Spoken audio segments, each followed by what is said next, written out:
si vous bossez 4-5 heures par jour, en tant que coach, ça suffit. Si vous chargez 200 $ la séance, bah, vous vous retrouvez déjà avec 1000 $ en poche. Okay, vous vous dites, tiens, j'arrive vraiment à impacter la vie des gens. J'arrive vraiment à soulever des problèmes plus lourds que les poids de la salle. Et ça, vraiment, ça n'a pas de prix. Et c'est ça qui va vous donner de la valeur au final, puisque ça n'a pas de prix. Parce qu'il y a beaucoup de gens qui abandonnent lorsqu'ils sont dans le coaching. Non seulement ils ont du mal à générer des revenus rapidement, et ils se bradent et ils font du volume et tout. Ils s'en sortent pas mentalement, physiquement, financièrement. Il n'y a rien qui va plus. Ça dépend de la démographie et de la ville dans laquelle vous vous trouvez. J'ai des clients qui me payent 300 $ la séance. J'ai bossé avec des athlètes qui me payaient 600 voire 1000 $ la séance.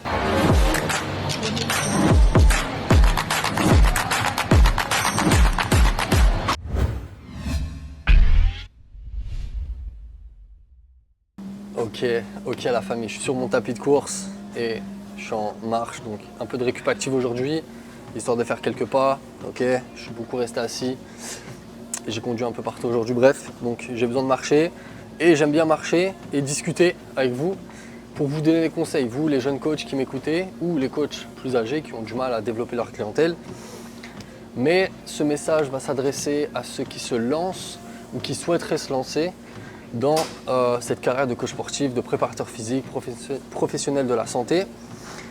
Et ça s'adresse aussi aux kinésithérapeutes, les chiropracteurs, bref, tous ceux qui sont sur le terrain.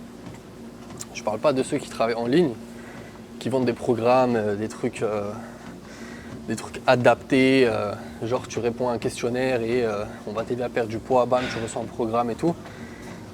J'ai rien contre eux. Mais je ne vais pas parler des influenceurs fitness parce que vous allez comprendre que quand vous êtes sur le terrain, en tant que coach sportif, vous n'êtes pas là juste pour compter des répétitions. Vous n'êtes pas là juste pour structurer un entraînement, encadrer une séance. Vous êtes là pour écouter, motiver, comprendre, observer, analyser. Et cette écoute active en fait que vous allez devoir travailler pour que les gens sentent que vous les écoutez, ils vont venir avec des charge mentale, ok, des problèmes de la vie de tous les jours. Hey, what's up? Ouais, je suis à la salle, je dis bonjour à Megador. Donc comme je disais, il y a une charge mentale. Ok, cette charge mentale, vous allez l'absorber si vous avez beaucoup de clients à travers la journée. Et souvent les clients, ils viennent tous avec des problèmes différents. Normal, c'est des personnes différentes, des êtres humains à part entière, avec des vies différentes, des problèmes différents, des cultures différentes, personnalités. Et j'ai travaillé avec tout type de personnes. Sans mentir, si j'inclus les gens qui venaient à mes cours collectifs, j'ai dû travailler avec plus de 1000 personnes. J'ai rencontré forcément plus de 1000 personnes, plus de 1000 êtres humains dans ma carrière à qui j'ai dit bonjour, j'ai parlé et j'ai dit tiens toi, tu vas me faire 20 squats. Tu vois, que ce soit un cours collectif ou one-on-one, ça fait 12 ans que je fais ça. Et je suis sûr que j'ai côtoyé plus de 1000 personnes. Bon allez, je vais pas faire le mec qui m'étonne là sur YouTube, là, Hakim Benotman, c'est ça? Ou le gars un peu plus enrobé là, truc Amar, son nom de famille c'est Amar, il met des disquettes. Allez, je vais dire 800 personnes. Je suis sûr que j'ai côtoyé 800 personnes, que j'ai aidé 800 personnes, même s'ils sont venus à une seule de mes séances, ok, chacune. J'ai aidé 800 personnes, parce que je faisais beaucoup de cours collectifs à l'époque. J'ai fait des cours collectifs en salle de sport, dans des salles pour lesquelles j'ai travaillé, des bootcamps que j'organisais, je voyais des gens différents tous les jours qui venaient, des fois c'est des gens qui voyageaient, qui me trouvaient sur les réseaux, sur Facebook, Google, etc. Bref, tu parles un peu avec les gens, même durant tes cours collectifs, à la fin, avant, et à la fin de la journée tu rentres chez toi, par exemple une journée type, si j'ai fait 8 coachings, ok, j'ai fait 4 séances le matin, 4 séances le soir, enfin l'après-midi, j'ai fait 8 clients et j'ai vu 8 êtres humains, 8 personnes différentes. Donc je peux vous dire que des fois tu rentres chez toi, en plus que toi tu as tes propres problèmes de vie, tu vois, tu as absorbé les problèmes des autres. Donc il faut être prêt pour ça, tu vois. Il faut avoir des parades un peu, il faut savoir faire le tri, vider la corbeille à chaque fois, un peu comme tu fais dans ton téléphone, des fois il y a des trucs qui prennent la place, hop tu vires. Et c'est pas tout le monde qui est capable de gérer tout ça, d'accord? Et des fois on s'imagine qu'être coach, voilà, on va faire du blé, on va faire de l'argent, ça va aller vite, je vais charger 200 $ la séance. Juste à coacher 3 personnes par jour, je suis bien, tu vois. Mais derrière, tu vois, il y a cet effet charge mentale que tu vas absorber, que tu le veuilles ou non. Les gens vont te raconter leurs problèmes de famille, de couple, au taf. Les gens, c'est des grincheux. Tu as des gens super positifs. Et voilà, les gens, ils ont tous un peu une expérience différente. T'en as, par exemple, j'ai des clients, c'est des Français, très grincheux les Français. J'ai des clients américains qui sont très stressés, trop d'obligations, trop de charges de travail. Les mecs, des fois, ils m'annulent dernière minute. Et bref, tu vois, ils ont tous une personnalité, un caractère bien propre. Et tout ça, quand tu t'adaptes, en fait, à chaque fois, je mets une casquette différente. Je suis un peu comme, pour les plus anciens, je ne sais pas si vous connaissez, Jarod le caméléon. Donc, je suis ce mec-là qui va mettre une casquette un peu différente. Tu vois, je peux parler avec un mec qui a 60 ans et on va rigoler. Tu vois, j'arrive à faire rigoler un mec de 60 ans. Pourtant, je ne suis pas du tout de sa culture. C'est un Canadien. Il vient du Canada. Tu vois, il est dans un délire un peu cow-boy. Tu vois, il vient de la ferme et tout. Et on arrive à s'entendre sur des petits sujets. Après, je vais entraîner, par exemple, un couple. Tu vois, un couple de Français. Eux, pareil, ça va être un autre sujet de conversation avec eux. Après, je vais coacher un mec qui a à peu près mon âge. Voilà, on va parler de musique, on va parler de sport, on va parler de comment on a grandi et tout. Après, je vais coacher, je sais pas moi, un mec qui a 200 employés, qui gère des hôtels, ultra stressé, il arrive à la salle en retard au téléphone. Déjà, moi-même, il me met un coup de pression carrément. Il me dit attends, je dis bonjour, il me dit attends. C'est une dinguerie. Je prends sur moi, j'attends. Il prend la bouteille d'eau, il la jette contre la fenêtre, tu vois. Il insulte le mec au téléphone. Ensuite, il raccroche, il me dit what's up? On fait quoi? Vas-y, c'est quoi l'exercice? T'as capté un peu le délire? Tout ça, si t'es pas patient, si t'es pas calme, si t'as pas les parades pour voilà, mettre un coup de tournevis, rentrer dans son crâne, le rassurer, lui expliquer que voilà, faut se calmer, comment un peu désamorcer la bombe, tu vois. Donc les gens, il faut vraiment les comprendre pour pouvoir les entraîner. Si tu viens juste pour les entraîner, en tant que professionnel de la santé, du sport, etc., tu vas pas y arriver. C'est pour ça que quand j'étais jeune, moi j'étais adolescent, j'étais hyper timide. Et des fois j'allais chez le kiné, donc il faisait son taf. Le kiné faisait son taf, hein. Massage, manipulation, il mettait des lampes, trucs de merde et tout, bref. Mais tout le temps il parlait, il me posait des questions. Je me dis mais genre il peut pas la fermer, t'as capté, moi je suis là, 15, 16, 17 ans, je joue au basket, j'ai mal au genou. T'es pas dans mon délire, tu me comprends pas. Je suis timide, je suis introverti, j'ai pas envie de parler avec toi. Mais en fait, c'est important de faire la discussion avec vos clients et de les mettre à l'aise. Et d'ailleurs, c'est ce que je fais maintenant. Je suis devenu beaucoup plus extraverti, mais je le comprenais pas avant. Et j'ai compris en fait ce qu'il faisait.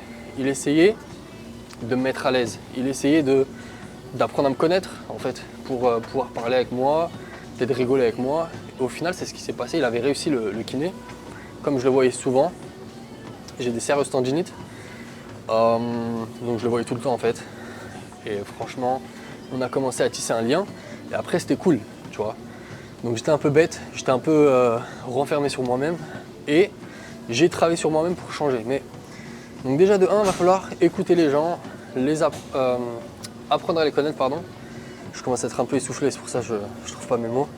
Mais vous avez capté un peu l'idée, le message hein, de cette vidéo. Préparez-vous à ça. Ayez des parades, j'ai des parades pour ceux qui souhaitent apprendre plus, contactez-moi, je vous dirai ce que moi je mets en place. Comme ça, vous n'allez pas vous perdre. Et des fois, les gens ne comprennent pas. Quand un coach a un prix de séance un peu plus élevé qu'un autre, c'est peut-être aussi parce que son travail derrière, en termes de psychologie, en termes de réussir à comprendre la personne qu'il a en face de lui, de par son expérience, sera à un niveau supérieur. Tu vois, tu as des coachs qui débutent, mais vraiment ils ont un problème d'adaptation. Moi des fois j'envoie des coachs pour coacher certains de mes clients que je ne peux plus prendre, ou des anciens clients qui me contactent, je ne peux plus les prendre, je suis booké, j'envoie des nouveaux coachs. Frérot, le client me rappelle, il me dit ouais c'est quoi ce coach, le mec il parle pas, je sais pas, j'ai pas kiffé, ouais en plus j'ai des courbatures là, j'ai mal à l'épaule, je me suis flingué le genou. Tu sais, carrément, la séance elle était carrée je pense, mais comme il n'a pas kiffé l'individu, ils commencent à cracher sur l'individu. Ouais, c'est pas un bon coach, hein. Frérot. Si tu es coach, tu dois vraiment comprendre que tu n'es pas là juste pour structurer la séance comme on t'a appris en formation.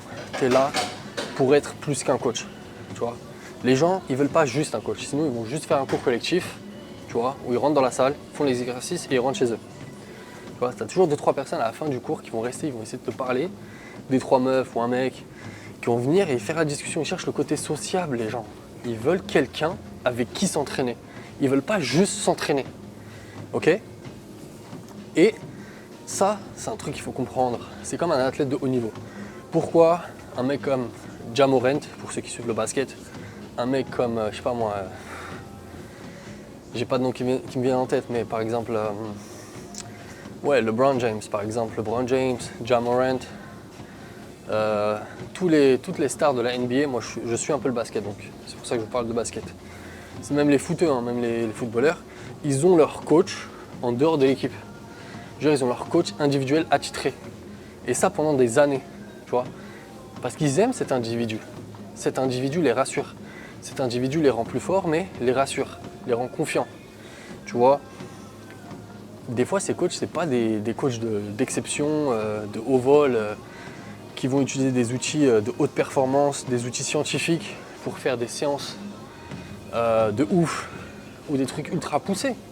Des fois, c'est des coachs, ils vont juste mettre des pattes d'ours, bam bam bam.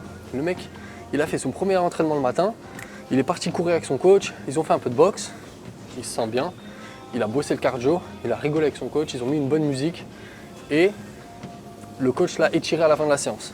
Et ils ont passé un bon moment à la salle. Je vous jure, la famille, je vous jure. Vous allez vous dire tout ce que vous voulez, hein. Ouais, mais le coach, il doit lui apprendre à sauter plus haut, courir plus vite. C'est totalement faux. Déjà, un coach sportif, un préparateur physique, il va ajouter très peu de valeur physique à son élève. Pourquoi? Parce que le mec, il est déjà à son pic, frère. Le mec, tu vas peut-être lui donner, je sais pas moi, un peu plus de force, un peu plus de détente, un peu plus d'endurance. Mais en vrai, un athlète joue tellement de matchs, il fait tellement d'entraînement que juste avec son équipe, il va préserver, développer ses capacités. Eux, ils sont tous dans un délire, ouais, mais je dois en faire plus. Donc en vrai, le coach, carrément, il va devoir calibrer et monitorer la dose de travail qu'il fait. Il va dire non, là, t'as trop fait. Fais pas aujourd'hui. Récup. On va faire une séance récup, tu vois. Deload. On va à 50%, 40%. On va bouger, on va faire ça 20 minutes, 30 minutes. On va aller courir, on va s'étirer. T'as capté? Parce que là, tu es en train de pousser ton corps. Là, ce que tu fais, c'est trop. Tu risques d'autres blessures. Ok? Surménage, surentraînement. Carrément, un coach, c'est ça. Et ces athlètes de haut niveau, ils préfèrent travailler avec quelqu'un en qui ils ont confiance plutôt que quelqu'un de performant. Et d'un côté, oui, je sais que d'un côté, c'est pas ce qu'il faut, mais c'est comme ça. L'être humain doit faire confiance à un autre être humain pour travailler avec lui. Donc si tu es le meilleur coach du monde, tu as toutes les certifs, mais que tu n'es pas un être humain et que tu es là en mode machine, fais ci, fais ça, fais ci, fais ça, tu viens avec ton programme, tout tracé, tout dessiné, le mec il s'en fout, frère. Il veut connecter avec toi on a deeper level, genre un autre level, tu vois, genre un niveau plus profond. Il veut profondément te faire confiance, te connaître, tu vois. Et c'est là qu'il va écouter quand tu lui fais faire des exercices et que tu lui proposes une périodisation, une planification d'entraînement et que tu lui dis ok, on va faire ça parce que ça. Là, il va t'écouter parce qu'il te fait confiance, il t'apprécie. Déjà, c'est comme ça qu'il travaille. Et d'ailleurs, ça c'est un autre sujet, la charge mentale, parce que là on revient à la charge mentale, mais la charge mentale, là on s'est un peu éloigné du sujet, mais la charge mentale va être différente entre chaque individu. Il va falloir savoir individualiser votre façon de faire, la façon de vous adapter à la personnalité d'un client. Moi, il y a des clients, des fois je parle pas avec eux, parce que c'est ce qu'ils préfèrent. C'est comme ça que ça se passe. On a une meilleure séance quand je ferme ma gueule. Quand je me tais et que je parle pas trop, je pose pas trop de questions, le client il aime ça. Bah ça, je sais le reconnaître, je l'observe, je le mets en place. Et voilà, 2-3 démonstrations, tac, on parle un peu, hein, la base. Mais je viens pas lui faire mal à la tête, tu vois. Mais il y a des clients, c'est l'opposé. Des fois, on va faire 30 minutes d'entraînement, 30 minutes, ça va être, on va taper des barres. va taper des barres de rire. C'est pour ça qu'il va revenir. C'est la réalité. Là, je vous donne la réalité. Et il y a beaucoup de... Donc voilà pourquoi je vous ai parlé des... Je vous ai donné un peu l'extrême. Quand on regarde les athlètes de haut niveau, j'ai vu beaucoup d'athlètes de haut niveau bosser avec des coachs en carton. Des mecs, même à la base, c'est juste des instructeurs fitness. Genre ils font des cours de body pump, ils donnent des cours d'abdos fessiers. Et parce qu'ils ont eu le bon network, c'est-à-dire le bon réseau, ils étaient au bon endroit au bon moment, ils ont su communiquer. Il y a un pote un jour qui les a appelés et il dit hey gars, j'ai tel athlète, c'est un joueur du PSG, il va s'entraîner avec toi. Tu vois, ok, I got him, send him over. Je dis ouais, t'inquiète, je gère, envoie. Je l'appelle tout de suite, on met ça en place. Et le coach, entre guillemets, pipi de chat, qui sait pas trop ce qu'il fait, il a ce côté énergie, il a ce côté humain. Et l'athlète de haut niveau, le joueur du PSG, il a kiffé. Je donne pas les noms. Hein. J'entends, je vois et je discute avec des gens et je les connais carrément. Donc voilà, c'est vraiment l'idée à retenir, c'est adaptez-vous et la charge mentale des gens, va falloir l'absorber.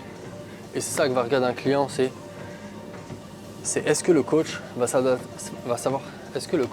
s'adapter à mon mental. Est-ce qu'il me comprend quand je lui dis que là j'ai mal, quand là j'y arrive pas, que mon objectif c'est ça. Est-ce qu'il vraiment il comprend ce que je veux? Ok? Et dans son attitude aussi non verbale, il va falloir savoir comprendre les gens lorsqu'ils ne parlent pas. Ok? Lire le langage corporel de vos clients pour savoir exactement ce qu'ils veulent vous dire. D'accord? Il y a des clients, ils vont vous dire quelque chose sans le dire. Il va falloir l'observer. Et si vous êtes bon dans ça, et que vous êtes un peu moins bon en physiologie, en anatomie, en biomécanique, en tout ce que vous voulez, en méthodologie d'entraînement, etc., vous allez réussir. Ok? Donc ça rejoint la charge mentale. Tout ça, ça va être quelque chose que vous allez absorber. Ok? Devoir faire rire un peu le client. Tu vois? Donc voilà, c'est vraiment aussi ça, c'est, comme on dit, c'est... Donc vraiment, retenez bien. Vous allez devoir gérer les humeurs. Donc en fait, vous allez être plus qu'un coach. Admettons que tu es un préparateur physique. Donc à tous les préparateurs physiques qui voient cette vidéo, dites-moi dans les commentaires ce que vous en pensez au niveau de la gestion de l'humeur de votre client, par exemple, lorsqu'il a une blessure. Il va falloir gérer ça. L'humeur dans laquelle le client se pointe à la salle. Vous avez préparé une séance en béton, intense, le mec qui se pointe, il est dégoûté, stressé, mise à pied, enfin, tu sais, il est en blessure, genre, mise à pied, je voulais dire. Mais mise à pied, je crois, c'est quand tu t'es mal comporté et le coach il te met en stand-by. Mais ouais, t'es en pause.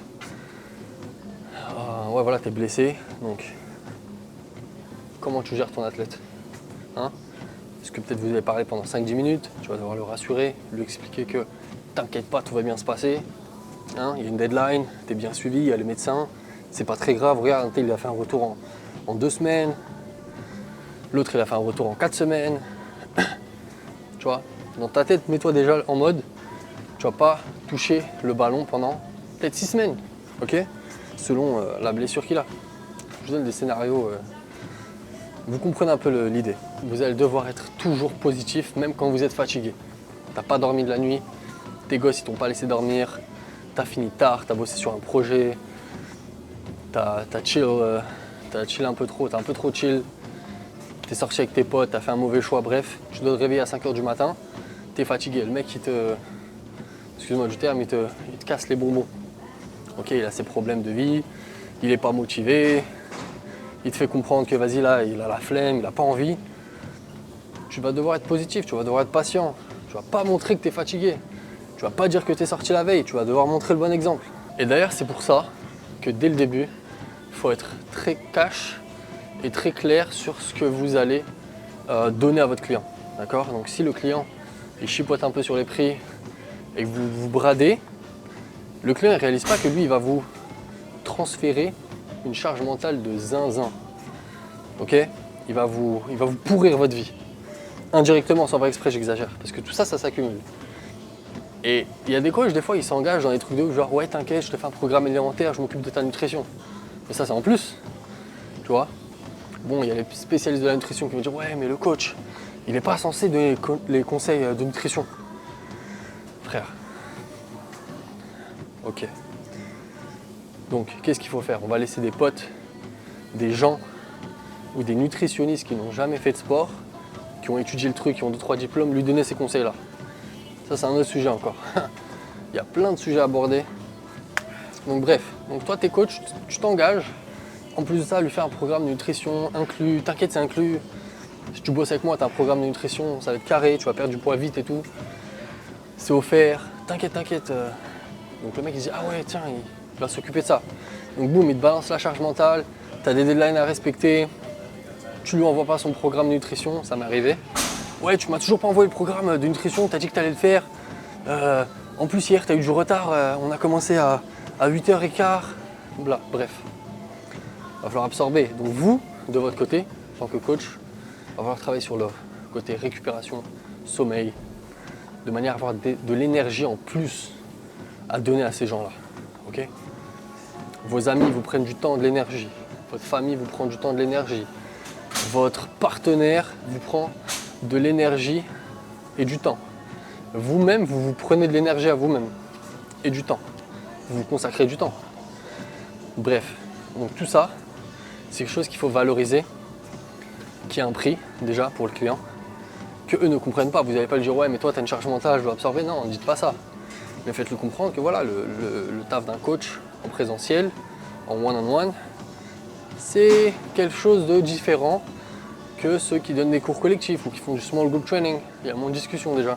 Vous devez donner l'exemple parfait. Genre en mode t'es jamais fatigué en tant que coach puisque tu donnes des conseils sur comment avoir plus d'énergie, comment être performant à la salle. Imagine toi t'appliques pas tout ça, t'arrives, t'es fatigué. Non, c'est pas bon. Ok, donc vous en tant que coach, pas d'excuses. Essayez de travailler là-dessus, couchez-vous plus tôt, levez-vous plus tôt, ok. Réussissez à mettre des parades en place pour pas absorber cette énergie et vous en débarrasser très rapidement. Et là, vous allez mieux vous en sortir. Parce qu'il y a beaucoup de gens qui abandonnent lorsqu'ils se lancent dans le coaching. Non seulement ils ont du mal à générer des revenus rapidement, des bons revenus, et ils prennent trop de clients, s'ils peuvent se le permettre. Et ils se bradent et ils font du volume et tout. Ils s'en sortent pas mentalement, physiquement, financièrement. Il n'y a rien qui va plus. Donc écoutez mes conseils et essayez de mettre des parades pour la charge mentale. Et si vous arrivez à vous rendre compte de cette charge mentale, ça peut se retourner en point positif et en point fort. D'accord? Parce qu'un client qui sent que vous avez de l'empathie, c'est quelqu'un qui va vous faire confiance. Quelqu'un qui vous fait confiance, un client à vie qui va vous référer à d'autres personnes grâce au bouche à oreille. Toi, de ton côté, tu vas développer un sens de l'écoute hors pair. Okay, si tu arrives à vraiment les écouter, ces personnes, de manière active, tu vas voir que même dans ton quotidien, dans ta vie de tous les jours, tu vas t'améliorer. Okay, ça va te faire comme des rappels, tu sais. Ça va te faire des rappels quotidiens en fait. Ouais, mais lui, il se plaint tout le temps de ça. Moi, faut pas que je me plains de ça parce que regarde, lui, comment il gère ses relations au travail et à la maison. Ouais, bah moi, maintenant, j'ai appris de cette personne. En plus, ça fait 20 ans qu'il est marié. S'il me dit ça, c'est que, ok. Et tu vas sentir que tu t'améliores en tant que coach, personne à part entière. Ok. Tu absorbes l'expérience de quelqu'un, tu deviens une éponge. Donc tu vas peut-être pas reproduire les mêmes erreurs que ces personnes ont fait. Ok. Donc ça, c'est... Allez, on va mettre ça dans les points positifs. Et le point positif aussi, c'est que tu vas bâtir des liens très forts. Okay, c'est ça qu'il faut avec vos clients, c'est bâtir des liens. Okay, donc rappelez-vous, bâtir des liens et gagner leur confiance toujours. Grâce à l'empathie, écoute active, leur donner les bons conseils, être plus qu'un coach. Et des fois, la personne elle vient pour une perte de poids. Okay, pour se sculpter, pour devenir un peu plus costaud, pour éviter de se blesser, etc. Et au final, ils ont eu plus que ça. Ils ont eu un ami, un grand frère, un petit frère, un frère en fait, un ami. Quelqu'un sur qui ils peuvent compter. Et ça n'a pas de prix déjà pour vous, c'est une plus-value. Vous avez une personne de qualité qui vous voit votre juste valeur. En plus de ça, qui vous rémunère pour le travail que vous faites, mais qui vous voit comme un bon être humain, une personne positive. avec qui ils veulent passer du temps. Et ça, en tant que coach, c'est très rassurant, ça fait vraiment plaisir et ça vous donne plus de confiance. Vous vous dites, tiens, j'arrive vraiment à impacter la vie des gens. J'arrive vraiment à soulever des problèmes plus lourds que les poids de la salle, ok? Et ça, vraiment, ça n'a pas de prix. Et c'est ça qui va vous donner de la valeur au final, puisque ça n'a pas de prix. Et donc la personne, elle n'a peut-être pas vu sa transformation, elle n'a pas perdu les 10 kilos, elle n'était pas prête le jour du mariage, mais elle était dans un meilleur état d'esprit, ok? Et ça, c'est vraiment l'ultime succès, c'est que vous allez impacter la vie des gens sur le plan mental, psychique, spirituel, émotionnel, ok? Parce que je vous le répéterai sans cesse dans chaque épisode s'il le faut, arrêtez de prendre en charge des clients comme des corps physiques seulement. C'est bien plus que des corps physiques. Okay, on a tous des émotions, on a tous un esprit, on a tous une âme, que vous le croyez ou non. Moi, je vous le prouve. Okay, ça, c'est encore un autre sujet, une autre vidéo, un autre débat. Bref, donc voilà, il y a plein de choses à prendre en compte. Et j'en ai marre que le métier de coach sportif soit vulgarisé sans cesse. Ouais, mais t'es juste là pour compter les reps. Ouais, je comprends pas comment les gens ils payent 150 $, 200 $ la séance pour que quelqu'un lui dise tiens, fais des curls. Bon, si c'est pour faire des curls, c'est un peu chaud, je comprends pas moi non plus. Mais bon. Voilà, le coach il est pas là juste pour donner des instructions et encadrer la séance. C'est ça que je veux vous faire comprendre dans cette vidéo. C'est qu'il faut regarder quel est le petit plus. Juste à mon énergie, mon aura, ma présence, ma prestance, mon caractère, pourquoi c'est avec moi qu'il veut bosser, ok?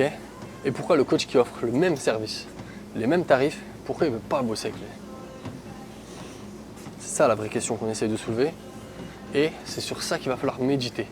Donc commencez à bosser sur votre charge mentale, mais voyez-le comme un poids positif à soulever, quelque chose qui va vous faire grandir en tant que coach, pas quelque chose qui va vous abattre.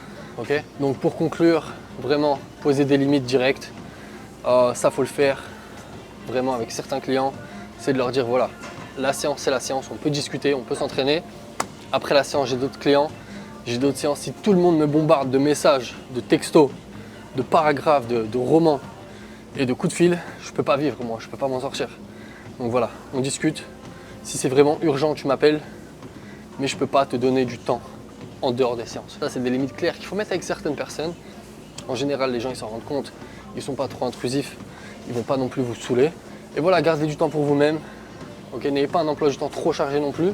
Donc c'est pour ça, donnez de la valeur à vos services pour avoir plus de revenus en un laps de temps amoindri. C'est-à-dire, si vous bossez 4-5 heures par jour, en tant que coach, ça suffit. Si vous chargez 200 $ la séance, bah, vous vous retrouvez déjà avec 1000 $ en poche. Okay, c'est pas facile de monter à ces prix-là, ça dépend de la démographie et de la ville dans laquelle vous vous trouvez, dans le quartier dans lequel vous êtes, mais c'est possible. Okay, j'ai des clients qui me payent 300 $ la séance, j'ai bossé avec des athlètes qui me payaient 600 voire 1000 $ la séance, entre 600 et 1000 $.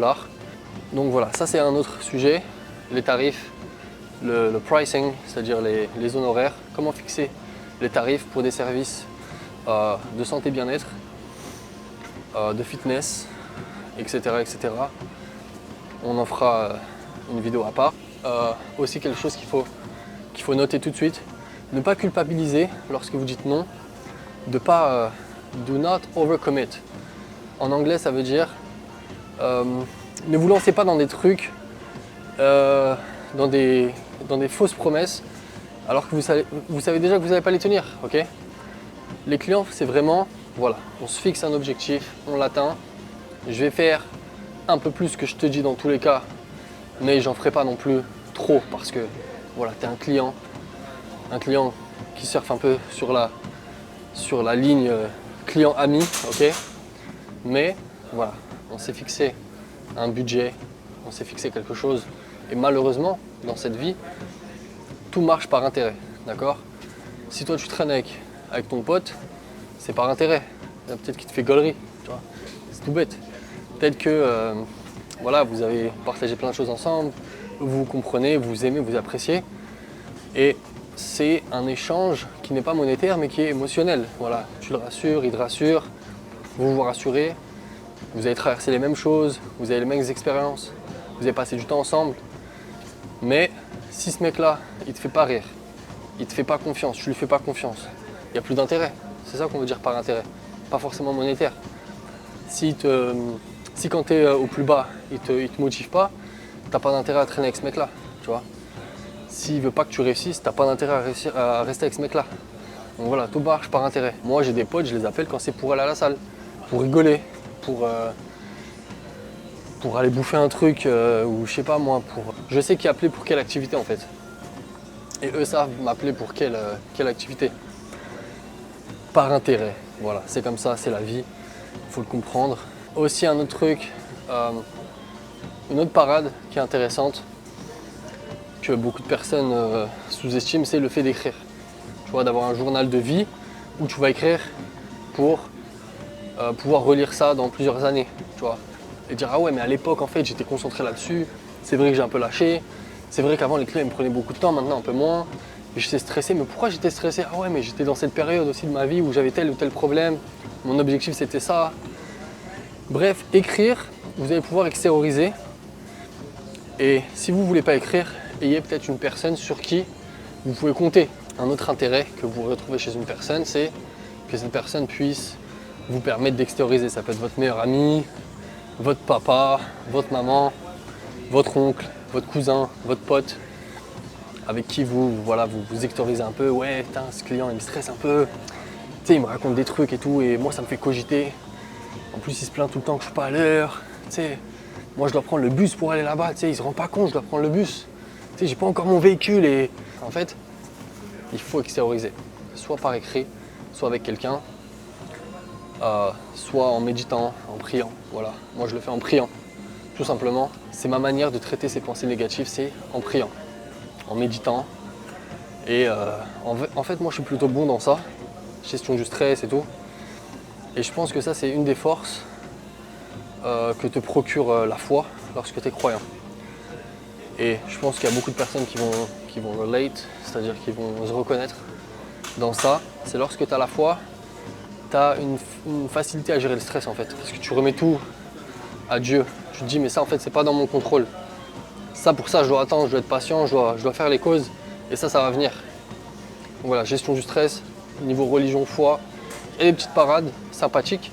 Pour ceux qui sont croyants, je pense que vous allez me comprendre. Et sinon, apprenez à déléguer, à balancer la charge à quelqu'un d'autre. J'ai remarqué par exemple, avec un client, je suis passé de coaching en salle, muscu et tout. Et il m'a dit ouais mais tu sais quoi, je pense que moi j'aimerais bien mettre à la boxe. Je vais bientôt aller en Thaïlande. Et je pense qu'une fois en Thaïlande, je vais me mettre un peu à faire de la boxe thaï. Est-ce que tu peux m'apprendre à boxer? Je dis ouais, moi je fais boxe anglaise, voilà, je peux t'apprendre les bases et tout. On peut faire des bonnes séances et tout. Donc pour la muscu, on a mis ça en pause. Et on a fait que des séances de boxe. On a transformé le truc en coaching de boxe. Il a kiffé grave, on faisait des séances de fou. Bon, je combinais un peu avec des exercices de préparation physique, de conditioning, genre pompe, abdos, etc. Squat, fente. Au milieu de la séance, je faisais un truc un peu hybride. Il kiffait. Et pour la muscu, je lui ai dit par contre, ne lâche pas la muscu. Et tu vas continuer avec un tel. Tiens, je t'envoie avec ce coach-là. Et beaucoup moins de charge mentale, parce que moins de discussion, plus de fatigue durant les séances. Et on faisait des rounds assez intenses. Donc le mec, il était KO. Il n'avait pas le temps de parler. Il n'avait plus le temps de réfléchir. Et c'est ça que j'aime avec la boxe. Les clients à qui j'enseigne la boxe anglaise, carrément, des fois, je les touche un peu. Je leur fais travailler la défense sur des drills. Le niveau de concentration que la boxe demande à un client, il n'a plus le temps de penser à ses problèmes. Il n'a plus le temps de parler.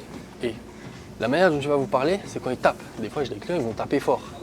C'est des débutants, ils vont m'envoyer des gros crosses, des gros crochets, ils veulent m'arracher les bras. Et c'est là que je me dis, tiens, il a un truc en lui, tu vois. Et là, je vais le fatiguer. Et là on va atteindre un niveau de zone mentale. Et à la fin de la séance, moi, j'ai pas absorbé de charge mentale. Et lui, il a vraiment vidé son sac dans l'effort. Et c'est ça qui est beau avec la boxe, avec certains sports de combat d'ailleurs. C'est que même vous, en tant que coach sportif, allez prendre des cours de boxe, d'arts martiaux, faites du jiu-jitsu, allez faire des cours de lutte, de boxe anglaise, faites des sparring. Vous allez tout oublier. Pendant 1 ou 2 heures, vous allez tout oublier. Ok, vous allez atteindre un autre level de concentration ultime. Vous êtes vraiment présent. Et c'est ça qu'il vous faut en tant que coach, c'est de trouver des parades pour être dans le présent. Et ouais, d'être en mindfulness, c'est-à-dire mindfulness consciousness, c'est-à-dire que au point de vue mental, vous êtes plongé dans votre état de conscience ultime, où vous arrivez à être présent, là tout de suite dans l'instant, tout va bien. Demain, après-demain, l'anxiété, le stress, ça n'existe plus. Parce que là, je suis dans le ring. Là, je peux prendre un crochet, je peux prendre un uppercut. Il va me taper dans les côtes, ça va me faire mal. Donc qu'est-ce que je fais là tout de suite? T'as pas le temps de penser à demain. Les factures, ta meuf, tes problèmes financiers, problèmes de famille, il n'y a plus, ça n'existe plus. Et ton passé, tu l'as déjà oublié. Ce que tu as fait hier, avant-hier, il y a 2 ans, ça a disparu comme par magie. Donc voilà, une des parades très efficaces. Travailler sur votre mindfulness, consciousness avec des exercices de méditation, de respiration, prière, sport de combat, des activités. Il faut être actif. La vie d'un entrepreneur fitness qui s'occupe des gens sur le terrain, c'est une vie active. Vous n'avez jamais le temps, ok? Vous êtes toujours dans une activité, vous êtes toujours plongé dans un objectif, le nez dans un bouquin. Tiens, je dois apprendre ça, je dois m'améliorer là-dessus. Ok, tiens, j'ai un client là-bas, comment je peux l'aider? Tiens, c'est ma séance, comment je peux progresser? En ce moment, je travaille mon haltérophilie, je travaille mon clean, ok? En ce moment, je suis en sèche. Je vais montrer à mes clients que j'ai envie de perdre du poids. Là, je vais pas au resto, je vais me faire à manger. J'ai pas le temps de réfléchir. Ok? Le chèque, il va venir. Le client, il va venir. Tout ce que vous mettez en place, ça doit être fait de manière intentionnelle. Ok? Vous n'avez pas le temps d'être dans le stress. Vous gérez le stress des autres. Vous gérez l'humeur des gens et leur corps physique et émotionnel. Ok? C'est tout pour aujourd'hui, la famille. 40 minutes de marche. C'est carré.